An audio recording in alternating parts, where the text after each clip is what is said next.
اور بجلی چمک رہی ہے. یجعلون اصابعهم فی اذانهم من الصواعق حذر الموت. کچھ لوگ ہیں کہ جو اپنی انگلیاں اپنے کانوں کے اندر ٹھوسے ہوئے ہیں کہ وہ جو کڑک ہے اس سے ان کی جانیں نہ نکل جائیں، موت نہ آ جائے. کڑکا ایسا ہے کہ اس کڑکے سے بچنے کے لیے اپنی انگلیاں اپنی کانوں میں ٹھوس رکھی ہیں. حذر الموت، موت کے خوف سے. واللہ محیط بالکافرین، اللہ ایسے کافروں کا احاطہ کیے ہوئے ہیں، بچ کر کہاں جائیں گے. یکاد البرق یخطف ابصارهم، قریب ہے کہ بجلی ان کی نگاہوں کو لے جائے، ان کی بینائی کو سلب کر لے. کلما اضاء لهم، لیکن ہوتا کیا ہے جب ذرا روشنی ہوئی تو چل لیے. مشوا فیہ، بجلی چمکی کچھ نظر آ گیا دائیں بائیں تو کچھ تھوڑا سا چل لیے. وَإِذَا أَظْلَمَ عَلَيْهِمْ، اور جب تاریکی ان پر طاری ہو گئی قاموا، کھڑے کے کھڑے رہ گئے.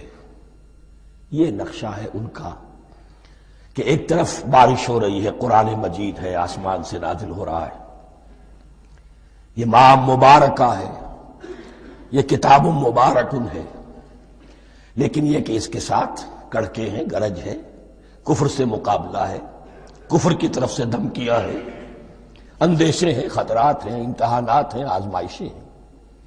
ذرا کہیں حالات کچھ بہتر ہوئے، کچھ جسے بریدنگ سپیس کہتے ہیں ملی تو تھوڑا سا چل لیے. ہم بھی مسلمان ہیں، کوئی خاص موقع نہیں ہے، کسی جنگ کے لیے بلایا نہیں جا رہا ہے تو بڑھ چڑھ کے باتیں کر رہے ہیں، اپنے ایمان کا اظہار بھی کر رہے ہیں. جیسے ہی کوئی آزمائش آئی قاموا، ٹھٹک کر کھڑے کے کھڑے رہ گئے. وَلَوْ شَاءَ اللَّهُ لَذَهَبَ بِسَمْعِهِمْ وَأَبْصَارِهِمْ، اللہ چاہتا تو ان کی سماعت اور بصارت کو بھی سلب کر لیتا، لیکن اللہ کا قانون یہی ہے جو جہاں رہنا چاہے اس نے آزادی ارادہ دی ہے انسان کو. تم اگر مومن صادق بن کر رہنا چاہتے ہو اس کو آسان کر دے گا تمہارے لیے. تم نے اپنے تعصب کی وجہ سے، اپنے تکبر کی وجہ سے کفر کا راستہ اختیار کیا، اللہ اسی کو کھول دے گا.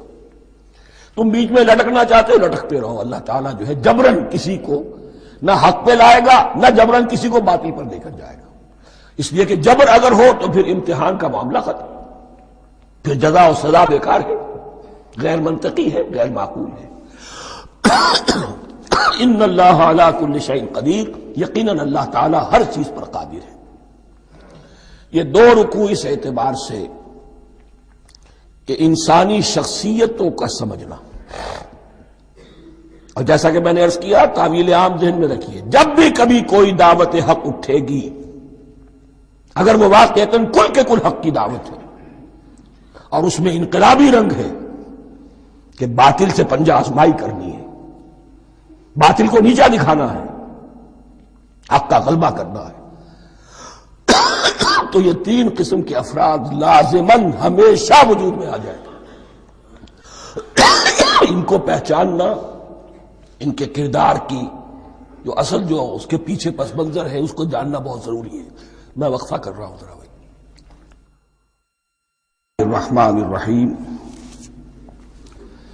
اب جو تیسرا رکوع آ رہا ہے سورہ بقرہ کا، اس میں قرآن کی دعوت کا خلاصہ ہے. قرآن کیا ماننے کی دعوت دیتا ہے، اس کی پکار کیا ہے. جیسا کہ میں عرض کر چکا ہوں 2/3 قرآن پہلے نازل ہو چکا ہے، پس منظر میں ہے. ہمارے لیے اس ترتیب مصحف کے اعتبار سے وہ قرآن بعد میں آئے گا، ترتیب نزول کے اعتبار سے وہ پس منظر میں موجود ہے. لیکن چونکہ یہاں پر مصحف کے اندر یہاں سے آغاز کیا جا رہا ہے، لہذا اس کا خلاصہ جو ہے لب لباب یہ ایک رکوع میں، اور قرآن کے فلسفے کا اور اس کے بعض نہایت ہی اہم جو موضوعات ہیں اور مسائل ہیں ان کا ذکر پھر چوتھے رکوع میں. ابھی ہم تیسرا رکوع پڑھ رہے ہیں. یا ایھا الناس اعبدوا ربکم الذی خلقکم والذین من قبلکم لعلکم تتقون. اے لوگو بندگی اختیار کرو اپنے اس رب کی، اپنے اس مالک کی جس نے تمہیں پیدا کیا، اور نہ صرف تم کو پیدا کیا، تم سے پہلے جتنے لوگ گزرے انہیں بھی پیدا کیا تاکہ تم بچ سکو. یہ قرآن کی دعوت کا خلاصہ ہے، اور یہ نوٹ کر لیجئے یہ تمام انبیاء اور رسل کی دعوت یہی تھی.